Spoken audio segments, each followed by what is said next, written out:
Glad to have everybody here. John, thanks for organizing this. And as usual, we're just going to run through some data here on the vanadium market and see what's going on. So next slide, please. Okay, just our same old nice pictures of vanadium, two of my favorites. Looking at historical market prices, we see this curve with periods of spikes followed by protracted low price areas. Very erratic curve. I think the thing to look at is really the median price, $7.13. This is on a nominal basis back to 2004. So that's not inflated. Okay. The next chart is going to show the frequency chart, which is another way of looking at this data.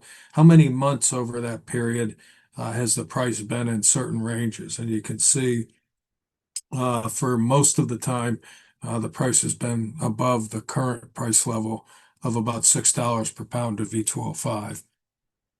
Next slide. If we're looking at data over this long time period, we got to think about inflation. This is the PPI index that I used here. If we inflate those numbers, we see this same curve with different peaks in terms of the values. And we see here a median price of $11.75. Again, this is going back to January 2004 on an inflated basis. And we can go back farther if we want to. Sorry, next slide is going to show the distribution chart here. Again, you can see current prices right at the bottom of the historical distribution of monthly prices. Next slide. We can take the same numbers back to 1980. Look at this data again on an inflated basis, and we see a median price of about $9. So all this data tells us that A, the vanadium price is very erratic, B, it's not really a normal distribution, and C, the normal or median price is somewhere around $9 to $10 per pound of V2O5. Next slide. Okay, again, the distribution chart for that last data back to 1980. Again, current price is really low compared to history. Next slide. Looking at consumption of vanadium by application, steel continues to be the biggest application for vanadium outside of steel. Ex-China is about 38% of consumption, and Chinese steel, the orange section here, is about 35% of consumption. And now suddenly we have energy storage in China becoming the third largest area of demand. So it's a very interesting picture here that's quite different than what you would have seen 3 or 4 years ago. Next slide. So vanadium by production by country. This chart showing the historical production. Of course, China is the dominant producer, and the majority of the growth we've seen in recent years has come from China. Other significant producers, obviously Russia and South Africa. Next. Looking at vanadium production by raw material, of course, we've got three major sources of vanadium: the steel slag coming out of the steel mills in China and Russia, primary ores primarily coming out of the ground in China, and secondary materials. This is vanadium recovered from residues generated from either burning or refining vanadium-bearing oil.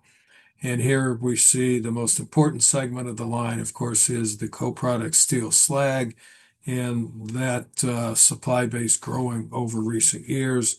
And all of that growth is really in China. Next, please.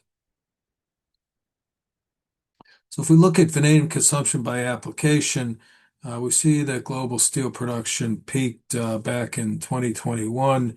And since then, vanadium consumption in the steel industry has trended downward a bit. But at the same time, we see significant growth in energy storage applications. Next slide.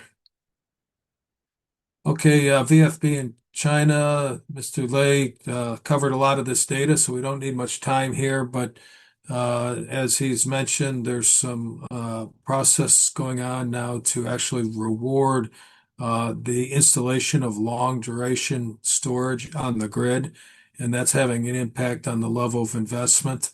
And obviously, the growth in required energy storage in the grid in China is going to be massive as we go forward here. And what percent of that ends up being a vanadium opportunity is difficult to say. Next slide. Again, just some more information about China policy supporting new type energy storage on the grid. Next slide. And some comments from very high in the government about the energy storage and solar and wind power generation. So it's clear what's going on in China. Next slide. And as a result of that, we're seeing battery installations growing in China. We're seeing the duration of those installations growing pretty significantly over the past couple of years. Next slide.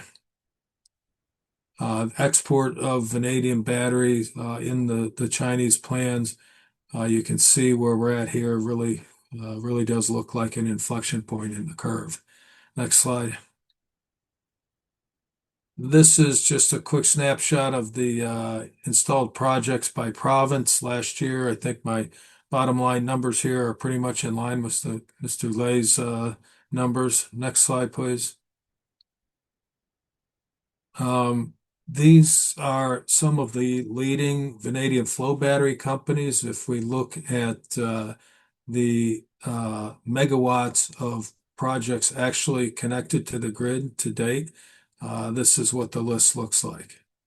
And in the next slide, we'll see the producers, including not only installed capacity, but projects that are under construction and projects that have been announced.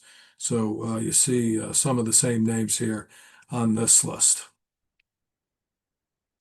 Next slide, please. This is just a quick, brief, and incomplete snapshot of cell stack and electrolyte capacity. As Mr. Lay mentioned, by the end of this year, they're expecting to have a million million cubic meters of electrolyte capacity in China. This is a snapshot of what I've seen, and obviously there's much more capacity. So it's clear that the scale of investment in this industry is quite large right now. Next slide, please. So, yeah, in China, again, planned electrolyte will reach 1 million cubic meters this year.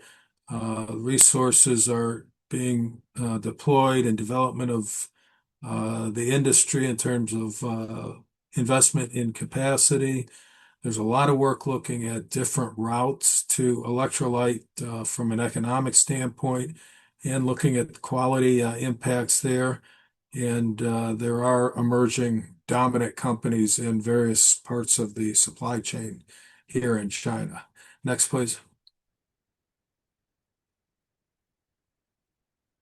That's it. Thank you very much. Happy to answer any questions if we have time, John. Yeah, Terry, we have lots of time. I have one myself. We saw in one of Mr. Lay's slides will look to be demand or installations dropping off somewhat in early 2026. Was that just because it's only a small segment of 2026, or are you seeing that as well? Um, I think there might be a little bit of a slowdown right now, John, in terms of the rate of deployments that were projected at the beginning of the year compared to the rate of deployments actually occurring so far this year. I think it's been a little bit slower. Now, the projection for this year was obviously a significant increase to last year, so it's not an outright slowdown, but probably a little bit slower than maybe you would have hoped based on forecasts 4 or 5 months ago. Right, yeah, we have another question for you. Terry, if vanadium's technical case is already largely proven, what do you see as the next bottleneck to large-scale adoption? Is it manufacturing scale, project economics, or bankability, or other? Um, I think obviously the bankability issue is a real one. as this industry grows. I think that it's a situation where the economics are clear if we look at long duration storage on the grid in conjunction with renewable energy. And if we measure costs from that standpoint, the vanadium system is very cost competitive. So I think that the big part about the comparison is a function of how the question about cost is framed. Anyone have any other questions for Terry? Oh, yes, Terry. Well, let me see here. What is the likelihood of the cost trajectory for the vanadium electrolyte noted in the first presentation, given the historical vanadium price? Well, I think there's two components to the cost. One is just the outright vanadium content, and the second is cost is processing that vanadium from some raw material into the electrolyte. And we're going to see some significant reductions in the second part of that cost equation, simply as technology improves. The vanadium market price, basic vanadium market price itself, has proven to be unstable and actually been at very low levels for the majority of the time, and then very high levels for short periods of time. So uh, the concept of leasing vanadium to take the capital cost out of, or the vanadium out of the capital cost, that's helpful in terms of analyzing and also stabilize the cost of vanadium to the battery buyer. So, there's a lot of concern about rising vanadium prices impacting this market, but I guess I'll contend that the electrolyte can be cycled an infinite number of times, and on that basis, the LCOS of the electrolyte approaches zero. Good answers. All right.